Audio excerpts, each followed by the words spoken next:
going on, YouTube? And welcome to the End Zone. We've got CFL action, whether you're watching live or you're watching later. This is for week 11. Had to skip out on week 10.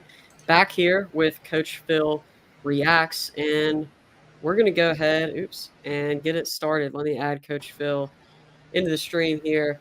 So before we start in, really want to cover this topic and also the Edmonton Elks situation. They didn't deserve a slide, especially after Nathan Rourke's action in the NFL coming down from the Canadian Football League. So did you watch or were you able to see some of the highlights, at least from Nathan Rourke's preseason game? I actually saw it when it got posted, like the moment it got posted on Instagram, and it was all over Twitter. And I was like, oh, I was surprised, but I wasn't surprised. You know what I'm saying? Like everybody was like, oh my God, where's this dude coming from? Like, we've been knew this from last year. We knew what Nathan Rourke could do. So it's good to see him on the platform that he is right now and what he's been able to do. Just in one game, like put the NFL on notice the same way he put the CFL on notice last year. Unbelievable play. Now can he continue to be consistent is the question, and can he, parlay that into being the backup to Trevor Lawrence, or he kind of be? I'm not going to sit here and say he's going to take over Trevor Lawrence off of just one performance, but he's putting the league on notice right now. Yeah, he's certainly got the opportunity. Obviously, his goal is to make the team first, and I think it's a long preseason and a long season, but he'll probably cement himself as the number 2 or number 3 guy. And that one throw that he made that I've got a picture up right now, I mean that was a throw that you don't see many college quarterbacks make, many NFL quarterbacks, and I know it's just preseason, but like that's hard physically to do for anybody. Like being tackled and squatting at the same time and launching a ball perfectly placed into the end zone for a touchdown. It's just preseason or not. I'm glad that a lot of people had a positive reaction of it and nobody was like, "Oh, it's just preseason," because that play was just spectacular. There's no way around it. Right. I agree with you on that one right there, man. Incredible play. All right, so you want to talk a little bit about Edmonton and kind of what's going on with the Elks franchise and your reactions, because you've been all over Twitter about it, or X. I spent most of last night thinking about what I wanted to say, and I'm just gonna shoot from the hip and be honest. I think it's a bunch of bullshit what they did. I think that they needed a fall guy, and they didn't want to accept the fact that the guy that they gave all the keys to the keys to the kingdom, they can't get rid of him. So they fired Victor. Now, I'm not saying everything Victor did was right as far as the on the field product. Like, yeah, they're losing. But when you look at the big picture, I don't think he really got a chance to get his hands on the team the way he wanted to. I'm hearing differing things about, well, Chris Jones was hired before Victor, and Chris really didn't want Victor, and it was over his head, and that doesn't matter to me. What matters is the fact that Victor, great guy, great ambassador. It was good to hear the story about him, guy coming back home and doing all that stuff to trying to change the course for Edmonton, but right guy, wrong time, if that makes sense. Like it just seemed like in another situation at another time, anywhere else, I thought like Victor would be successful. But yeah, the homecoming wasn't what it was hoped to be. And I feel bad for him, but it's the nature of the beast. It's the nature of the business, man. Somebody got to take the fall, and the guy that should have taken the fall still got a job. That's just how I see it. And the unfortunate thing is, like, the Edmonton Elks are not doing well financially. I think that's been made clear pretty much on Twitter. And unfortunately, I think Kui is the only guy who can be penalized for this lack of success because Jones is assigned to an extension by him. So it's just like, it's really complicated. Now, if you fire Jones, then you got to pay him out. And you're already paying out like what, 2 other coaches? Am I correct? Yeah. Yeah, and the Elks, like they also I believe have assistant coaches on extensions. It's a whole mess, and I think Quee definitely messed up on that. So it's unfortunate, but it is what it is. It's tough money. It's tough. We sit here and we've talked week after week about the X's and O's and all that stuff when it comes to the team, the player development, execution, all that stuff. But one thing we have not really talked about is just the business side. The business side is cold. For anybody that watches this, no matter what level you're at, whether it's high school, youth, JUCO, college, pro, any pro level, the business is bigger than the product on the field. It will always be. At the end of the day, the bottom dollar is what matters, and Yep. it's frustrating. It makes me mad that they have this stupid coach's salary cap, and Yeah. Now yeah, we'd have God, to do a whole other podcast. I mean that's a that's whole how nother. college football is right now too. Like it's all about the money. It's not about the kids or the players. It's Mhm. unfortunate. Well, I'm not. But I'm not mean to cut you off, but just let me. yeah, Is it okay if I add one more thing? I say it's just messed up, not because I'm mad at the Edmonton Elks as a entire organization. I'm not mad at the players. I can never be mad at the players because they're doing what they're told to do and they're doing their job. Maybe not to the yeah, best of their ability, but they're trying to. I will always accept your best effort, no matter the result. That's just me as a coach. That's me as a person. But when the people that are backing you are messing it up and your foundation is rocked, I'm mad. I'm genuinely mad. And the only bright spot was Trey Ford's performance, except that interception and all that. But we'll get into that. Other than that, man, that's all I got to say about it, man. I'm yeah, irritated. yeah. Oh, you're good. Okay, so here are the current rankings, power rankings released by the Canadian Football League. So I do want to say something. I think that right now the health of the CFL, despite all of the quarterback injuries, I think a lot of backup quarterbacks have stepped up, especially Yes. over the past weekend. While a lot of people want to shed light on a lot of the teams that haven't had good backup quarterbacks step up, we've been blessed with some good backup quarterback play, especially with Winnipeg. But like right now, you got three legit Grey Cup contenders. Like you could tell me that BC wins it all, Winnipeg wins it all, or Toronto wins it all, and I'd be like, yeah, like I could see that. A couple weeks ago, it was just Toronto for Yeah. me. Like I didn't think, but Winnipeg's been coming on strong. They look good, and now with a backup quarterback that's strong, and then Montreal is like they're the best of the rest. Mm-hmm. They're firm in that number 4 spot, even though their record is a little weird, and just the way the CFL has been for a Right. couple teams, especially Ottawa, record wise, where the record might not show how good of a team they are Yeah. compared to the other league. But Montreal's beaten everybody but the top 3 teams. So like they're I think Montreal is gonna be a hard team, especially if Cody Fajardo. I know that we'll get into later with this game upcoming, but I think he sat out of practice Yeah. today again, so he might be sitting out again. But still, Montreal's in a good spot. Like they're gonna make the playoffs. Yeah. Any comments? I'd say like the thing that I've seen so far, we're already going to week 11. So is the thing that I was wondering about was who was going to come out the gate, who was going to take over the top spot. It was Toronto out the gate, but who's going to be the most consistent and who's going to have the longevity to keep it going. That's the hard thing about it. You can come out the gate 6-0, like 6-0, 5-0, 7-0, whatever the case may be, but can you sustain that? And if you hit a Yep. bump in the road, can you recover and get back on track?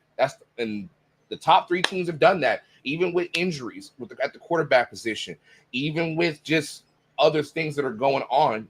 They have responded well. Montreal is really surprising me right now.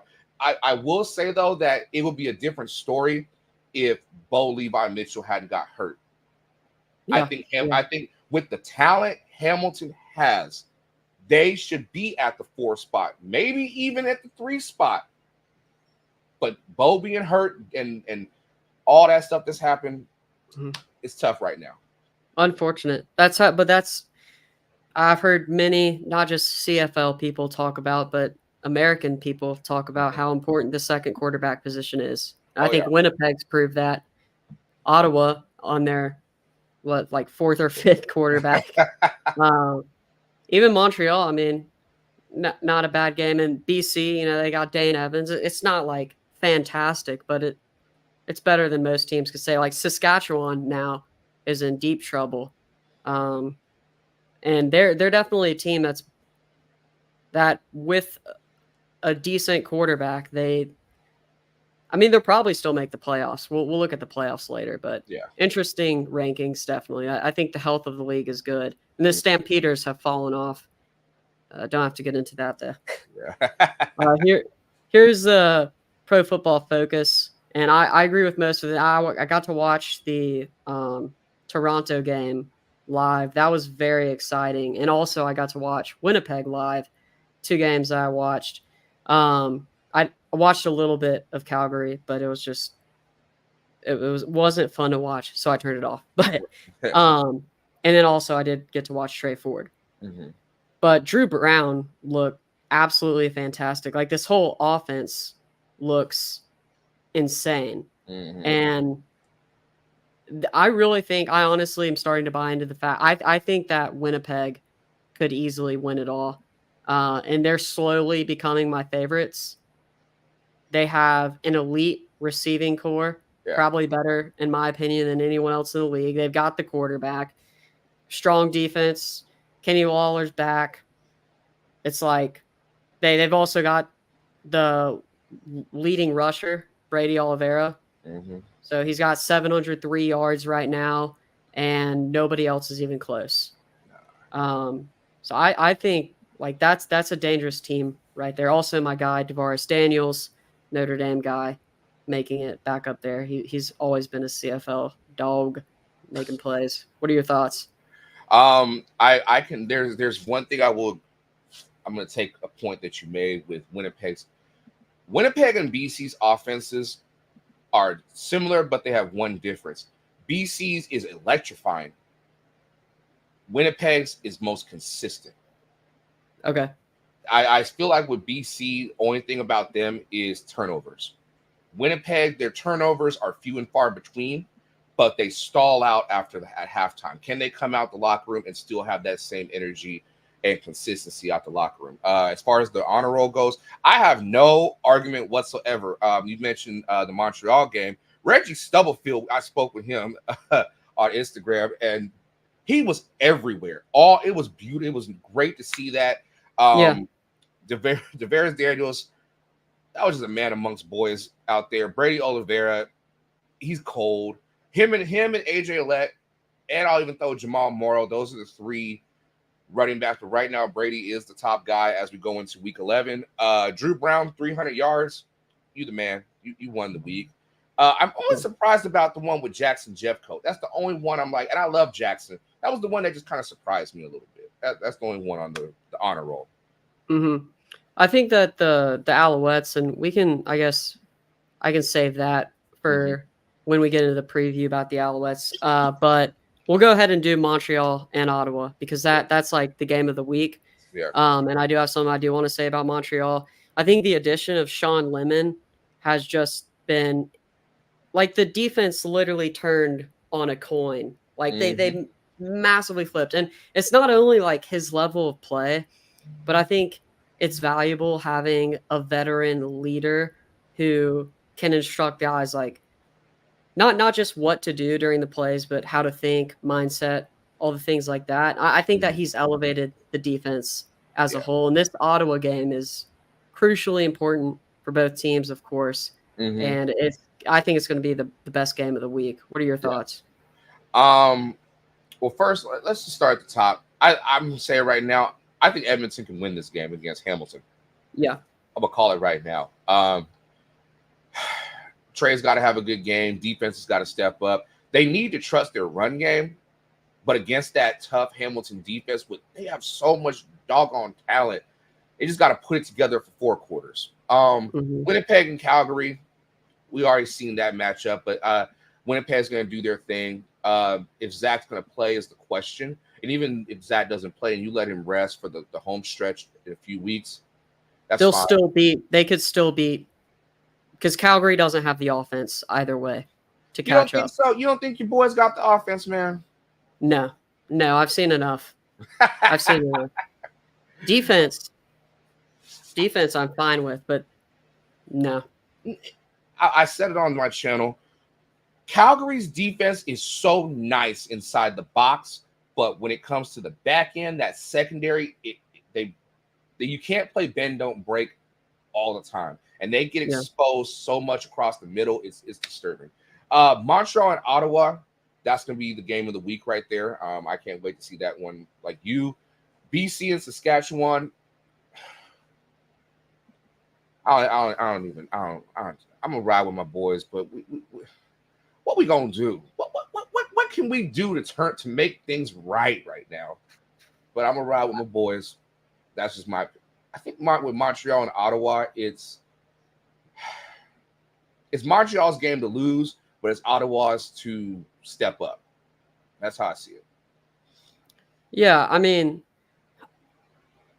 home field advantage is always going to be like Saskatchewan's thing. It's probably one of the, other than Winnipeg, but them two, it's probably two hardest places to play in the CFL. Yeah. It's just, I don't know. BC's defense has been so fantastic, especially the defensive line. And it's like Jake Delagala. I think that's how you say his last name. It's like DJ Uyunglele. Little bit hard to say. But yeah. It looked like he was having a hard time out there. It's just when it rains, it pours right now. They brought in Antonio Pipkin, which I don't think that's going to help very much. What are we going to use him for? Short. I'm never going to sit there and say a player can't. You never know what a player can do in a new system. Yeah. But if we just sign him just for short yardage, what was the point? Yeah, we do have the home field advantage, but we've also get close games at home when we should. The Calgary game we should have won, but I'm have faith in my guys, man. I'm have faith in them. Yeah, well, also circling back to the Alouettes and Red Blacks game, don't know about Cody Fajardo. That one I'm just really interested to see. Like, I hope Cody Fajardo plays because I want best on best playing. Yeah. And Dustin Crum played. I think he proved last weekend, despite a loss, that he can still beat you with his arm. I think that was like the main question about him. Teams started to key in and just load the box. Calgary did a nice job of spying him and not letting him run all over. Thought last week Crum did an excellent job of passing and showing that he can beat you in other ways. So if he can keep that up, it's going to be a great game. Dustin Crum is a very I've been trying to figure out to be able to relate to American fans that want to know more about Dustin Crum. When I see Dustin run, you know who he reminds me of when he runs? Who's that? Colin Kaepernick. Really? He's all legs and open space. He runs like a gazelle, but also he has a little bit of young Ben Roethlisberger, where he'll take a hit. He can dish it. Dustin Crum is not small. He's big. He's physical. He's physical. He'll take a hit, but he can also kind of kill you with his arm, like Big Ben could. Big Ben had an arm on him. Colin Kaepernick's was shaky, but it still was enough to get them to be successful. I think with Dustin, he's got to be able to find a healthy mix of I can run when I need to, but it's not my first option. I'm going to go through my progressions. I'm going to make my reads and do what I need to do, and I'm going to get the ball out because he's got Jalen Ackland. He's got Nick Bahar. He's got pieces there. Use them, and also just be comfortable. Relax. Play your game. Yeah, and I'm going to go. So for my picks, I'll do my quick picks. Yep. Edmonton, it's a perfect storm. Sometimes it's not about you, it's about the other team. And that's exactly what they need. And it's also an away game. even better. They play awful at home. So this is an opportunity. Hamilton, new offensive coordinator, poor quarterback play, good defense, but Trey Ford should do well. I got Yes. Edmonton. Winnipeg at Calgary. Winnipeg easy. Montreal at Ottawa. I'm going to assume that Cody Fajardo is out. So I'm going to go Ottawa. And then BC at Saskatchewan. I'm going Vernon Adams and BC. I expect nothing less. Awesome. Well, any other comments? So it's kind of a quicker show, more straight to the point than usual. Any other comments? As far as like with Edmonton and Hamilton's matchup, I would like to say that in order for Edmonton to win, I'm asking Chris Jones, get out of your team's way and let your coaches coach. Let them do their jobs. This is not the time for you to micromanage everything on offense. It's not time for you to sit there and overcomplicate the defense because you really don't need to. Just let your guys go play. You have nothing to lose, bruh. Let your players play. Let your dogs work. And as far as offense goes for them, make things simple for Trey, but don't get into a rhythm where you go back to old reliable and it causes turnovers. That's all I'll say. It's their game to win. I think this is the week they get one on the board. Yeah, and I'd like to add something as well. If we're going to criticize Chris Jones, I would like to anytime. So again, and I say this all the time, I just pretty much report the news and give my slight opinions. I don't try to convince people that I'm a guy who understands all the X's and O's and everything behind the football game. Yep. Right? I have a solid ground of understanding. Mm-hmm. But I'm gonna use a little metaphor here. What? It doesn't take a mathematician to understand that 1 + 1 = 2. All right? When watching the Edmonton Elks, it doesn't take a person who knows a lot of football or knows anything really in general about sports to understand that, one, they're not coached well, and two, they're undisciplined. Right. All right? The penalties killed them in the lead that they have. Yes. Especially in the second half when they were giving up the league. And the really the second quarter on when they started just all these undisciplined penalties. You don't really have to know much about football to know that penalties come from bad coaching. Yeah. I coach other sports too. And when you have teams that are highly penalized, it means they lack discipline and they don't understand what to do in situations that are important because they haven't been coached well. That all falls on the coaching. You can't blame the players for that. Two, when you're watching the Edmonton Elks, when their offensive line and their guards don't know how to pull correctly, when their wide receivers are running in the same zone or they don't know how to come back to the football, which was one of Trey Ford's interceptions that probably 50-50 on the receiver and on Trey Ford when the receiver failed to come back to the football. It's like, to me, the coaching has just been piss poor for the Edmonton Elks. Not just Chris Jones, but there's got to be some type of blame on the positional coaching because you can't have those mistakes. Like, I watch all the USFL games, and Joel Klatt, if he were broadcasting on these CFL games, I think he would tear apart the coaching because that's what he does. He also does on Fox College Football. Yeah, but you heard a little bit of it from the commentary. I think just up in Canada, they're a little bit nicer about the poor coaching. Yeah. But to me, you said this earlier. You can't blame the players for this. They have talented guys. They've got Trey Ford. They got one of my favorite Notre Dame linebackers. I know I'm very biased. Niles Morgan on the squad. Love him. Love his game. Right? He's a good player. The players are better than the record. I think it's the coaching that is dragging them down in the organization. The same thing you could say for the Cleveland Browns after they've been so horrible. But before Baker Mayfield kind of brought them to par, at least. Like, think about all the quarterbacks they drafted. All the quarterbacks was like more than like 17 quarterbacks. I don't know the exact Yeah, number. You see the Twitter picture of the guy with a first yeah. round pick. There's no way every single quarterback that the Browns drafted over that time period of them being awful were untalented.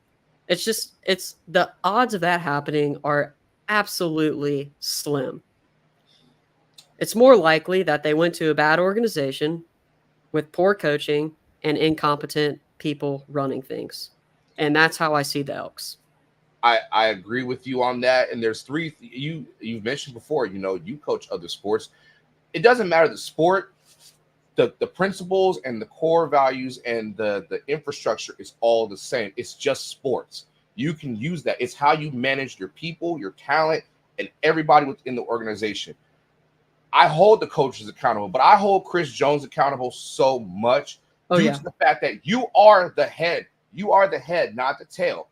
You know, the guys are going to follow you, and your players are the example of your coaching. In the third quarter, near that last drive before they scored, they shouldn't have scored. Winnipeg should not have scored on that drive. But it was the two PIs and it was the too many. I think it was too many men on the field. Those are It three was. Yeah. Those are three plays, three penalties that killed the momentum that they had, and it got Winnipeg back into the game. Now Winnipeg capitalized. They showed that they can bounce back. They didn't waver, but they're on a different level than where Edmonton is. Hmm. And Chris Jones just is not.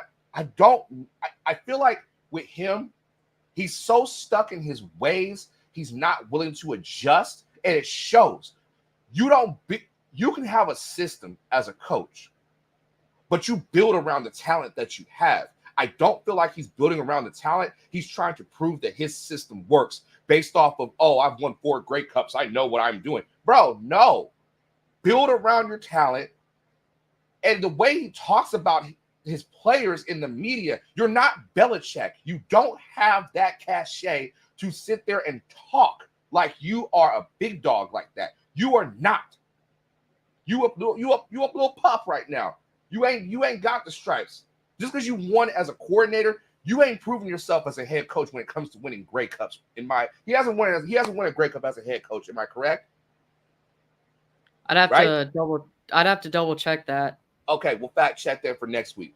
But at the end of the day, Chris Jones is killing this organization. He's killing anything when it comes to these players.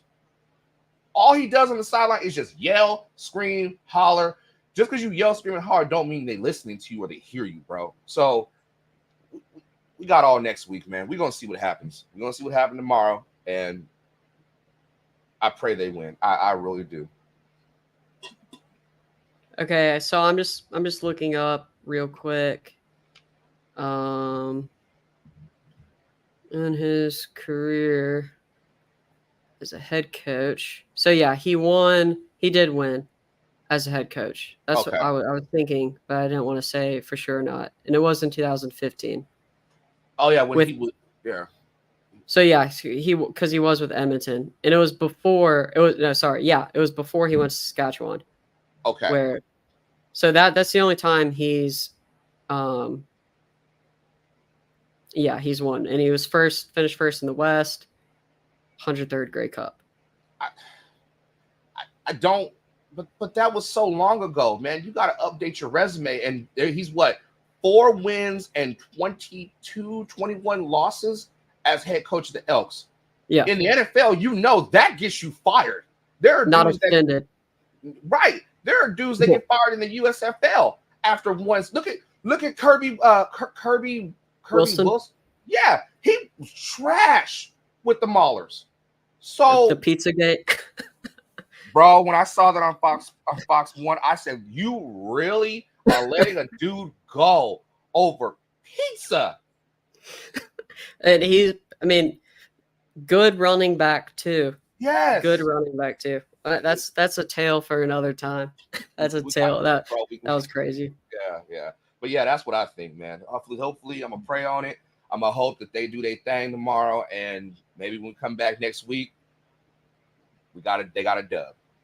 Mm-hmm. So, Mm-hmm. Then Chris Jones can brag all he wants after he gets his first win. but But you can't brag. You didn't No. do anything to win the game, bro. Like, I'm come kidding. I'm kidding. I was about to say you gonna see. That's my sarcastic humor showing. It's, on that note. Awesome. Well, we'll see y'all next week. Hopefully, with the Trey Ford win. All right. We'll see. All right. See you later. See y'all.